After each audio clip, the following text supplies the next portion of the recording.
first option is correct, which makes option number A as a correct option. Let's come to passage number 3. Now, passage number 3 is talking about a case study. They are taking a specific case of a Coca-Cola company and its activities in India. So we're focusing on that.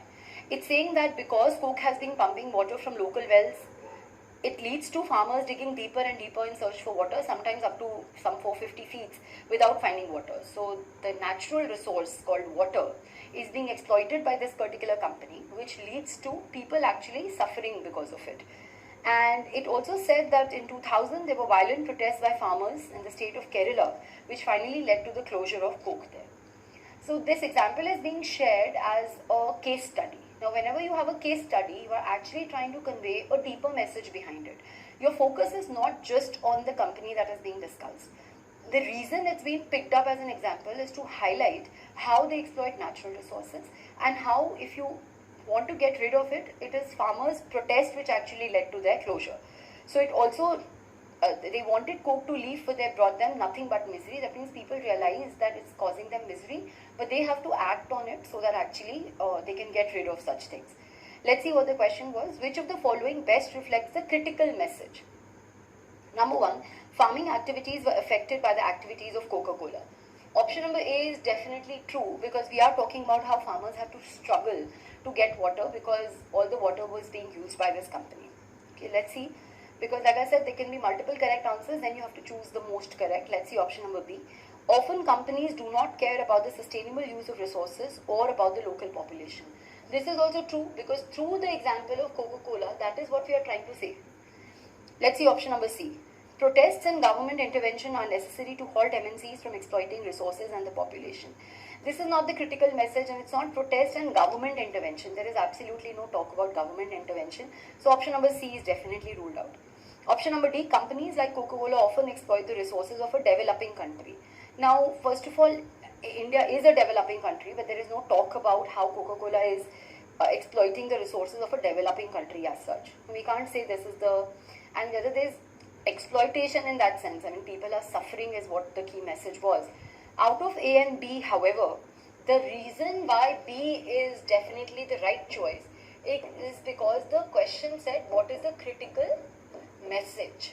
Now, when I talk about message, it has to be the main idea with which this passage has been written. The Coca-Cola company affected the farming activities is true, but what we were trying to highlight is that how companies do not really care about the sustainable use of the natural resources. And as an example, Coca-Cola company was picked up. Therefore, question number 3, the correct answer is B, even though statement number A is also a true statement. Let's come to question number 4.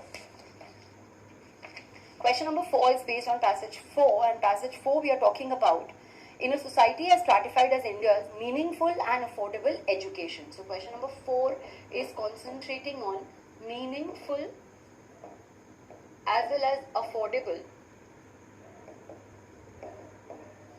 education. And you're talking about how, irrespective of socio-economic background, everyone should be able to avail affordable education on equitable terms. And it is up to the state to ensure quality of opportunity here. It is an undeniable reality that high quality and meaningful education is not guaranteed as a public good in India. So author feels that even though education to be meaningful and affordable should be something that is available to every strata of the society, but author is of the point of view, till now it's not like a public good. It's not something that is easily available to the public, or it's not like they are able to use the opportunity of having education for themselves. Let's see what the question was. With respect to the above passage, the following assumptions have been made. Education is inaccessible to the poor. Now, there is no focus on the poor. It is public in general. You are talking about in general how education should be available to everybody. So the focus is not really on poor. So statement number 1 is not okay. Let's see statement number 2. The government scheme to provide education for all is insufficient. There is no talk about government's schemes are insufficient or not. There is a focus on they should ensure it. But right now, are they insufficient or not cannot be assumed from the passage. So neither of the two are correct. Therefore, question number 4, The correct option is option number D. Okay. Now let's come to the next question. The next question is question number 11, which is based on passage 1 that is given before it. And it's talking about the profits from illicit drugs, drugs which are illegal, and how they benefit people like actors, poor rural farmers, to affluent urban dealers. So everybody seems to get their share of the profit that is made because of the illegal drugs. But most profitable sector also is the transporting of these drugs internationally. So they say that illegal drugs profit benefits a whole lot of people, but the most profitable is international drug trafficking. And the funds raised by these trafficking groups can be used to underwrite other criminal activity and even political insurgency. That means whatever money is being made is used for other things also. Let's see what the question was. Question number 11 was, consider the following statements, and you had to see which combination of the above statements can be inferred from the passage. Number 1, government can use funds from illicit drugs to stop criminal activities. No mention about government using these drugs. This profit made from the drugs. People are using the profit for different factors, but government is not able to use these funds, obviously. Second, exports of a commodity can be profitable for a country. We are not talking about exports of any commodity here. The focus was on drugs and the fact that the profit made from drug trafficking, how is it benefiting and for what factors is the money being utilized. So option number 2 is wrong. Option number 3, the usage of some drugs is forbidden by law. This can definitely be inferred because they are talking about in the first line profits from illicit drugs. Illicit drugs are those which are illegal. So clearly the usage of some drugs is forbidden by law. Also remember, inference has to be something which is not directly written in the passage, but something that you arrive at. What you can arrive at is that there are drugs which are illegal, which are forbidden by law. So option number 3 seems to be correct. Number 4, farmers and rural users are regular consumers of drugs. They make money is what they are saying, that poor farmers are also benefiting from the drug trafficking. But are they consumers or not themselves, or are they handlers, are they dealers? We can't say. So option number 4 is definitely wrong. Therefore, option number 3 is the only correct option, which makes option number C as the correct answer for question number 11. The usage of some drugs is forbidden by law. See, there are multiple inferences that can be drawn from a passage. So we are not here talking about the crux of the passage. We are talking about inferences that can be drawn. They can be multiple, but since option number 1, 2 and 4 are wrong, the only correct answer is option number 3. Let's come to the next question. That's question number 12. Question number 12 talks about due to the unemployment of the parents, children do not get proper education and forced to get involved in child labor. So it's unemployment of the parents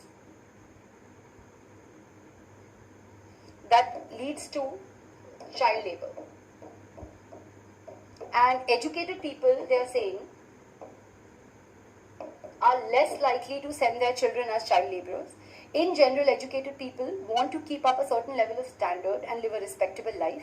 On the contrary, poor and illiterate are not even aware of the evil effects of child labor. So it's talking about how child labor is a byproduct of unemployment and illiteracy. And of course, unemployment leads to a person being poor in that sense. So we are talking about how they are forced into child labor. Let's see what the question was. Which of the following statements best reflects the central idea of the above passage? Option number A, child labor is not a crime but a means of survival for poor people. We are saying poor people push their children into child labor, even if they do it for their survival. But we are not trying to propagate that child labor is not a crime.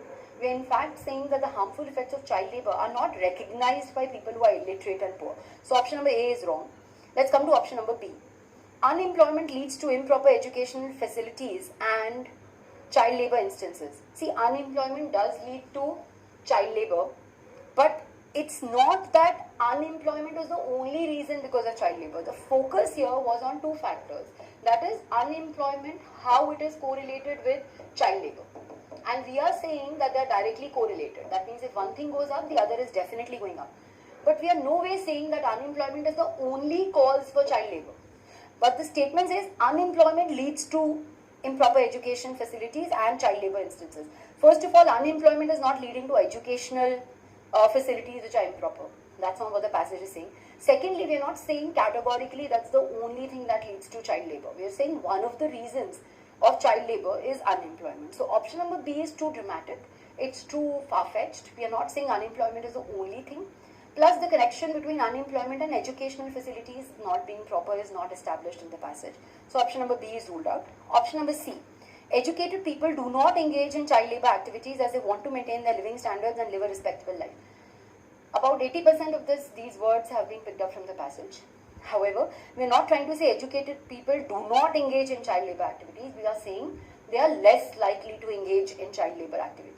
So this is using an extreme situation. It's saying extreme words like do not engage. Like a blanket categorical statement being made. So option number C is also ruled out. Option number D, sometimes financial and educational constraints push a child into child labor. Absolutely right. The passage begins with how unemployment and also the poor in the end they are mentioning leads to child labor instances. And so sometimes, and the use of the word sometimes gives you a degree of flexibility, which makes question number 12, the correct option is option number D. Let's come to the next question. Question number 13. Question number 13 is based on a passage which is talking about conflicts between communities which leads to violence and crime. Lack of communal harmony is a social evil, and it's leading to disunity, and it also talks about solution. The solution to religious violence is in the hands of people only. So religious violence, the solution to that problem is because it leads to disunity. It affects people, it affects the progress of the country, and so everyone gets negatively impacted by communal violence. And the passage says that the solution is in the hands of people. How? It goes on to elaborate that people should gain proper knowledge and a better understanding. Proper knowledge and better understanding. By removing the thoughts of cruelty, one can correctly judge what's wrong or right. And awareness and media will also be useful in this. Let's see what the question was. Which of the following statement offers the best solution to solve the above mentioned problem? Like I said, the passage is mentioning the solution is in the hands of people. But how exactly is it in the hands of people? Let's see what the question says. Options are option number A, people should not be ignorant and biased towards other religions. Yes, because the fact is that they should gain more knowledge, develop a better understanding. By removing cruelty, one can judge what's right or wrong. So people should not be ignorant. They should study means they're not ignorant. And they should not be biased towards religion because we're talking about communal violence. So it obviously is between two different religions. If one equips themselves to understand the other religion better, then they will definitely, then this will definitely act like a solution. So option number A is definitely correct. Let's see option number B. People should gain proper knowledge about other religious texts. They should gain proper knowledge, but that does not have to necessarily mean by reading religious texts. You know, what the solution is about getting more empowered through knowledge, trying to read, trying to gather information. But is it about reading the other religious texts? Not really. So this is beyond the scope. C, a communal harmony program should be started by the government. Again, there is no role of the government that is being discussed at all. So this is again beyond the scope. People should not take part in communal riots. Yes, but this is not a solution. It is the objective. We don't want people to participate in communal violence. Question was about solution. You have to provide a reason or something that they should implement so that they don't take part in the communal riots. So this cannot be the correct answer. Therefore, question number 13, option number A is the correct answer. Let's come to question number 14. Question number 14 is talking about the beggary problem. Some of the reasons behind beggary is given here. It's poverty. You're talking about unemployment, you're talking about illiteracy, so it's better to actually write them down as 1, 2, 3, 4 in the paragraph itself. Social customs, physical disability, mental state, diseases, etc., etc. So multiple reasons given about why beggary is a problem in India. Government has to take large initiatives to remove the problem of beggary from society, and the solutions are also multiple by giving job security. You're talking about recruiting more employees in the government sector. And it can also be put into control if children are given education, if they're enrolled for schools and all. So the passage is about beggary. It talks about reasons why people beg and what should be done by the government in order to get rid of this particular problem. Let's see what the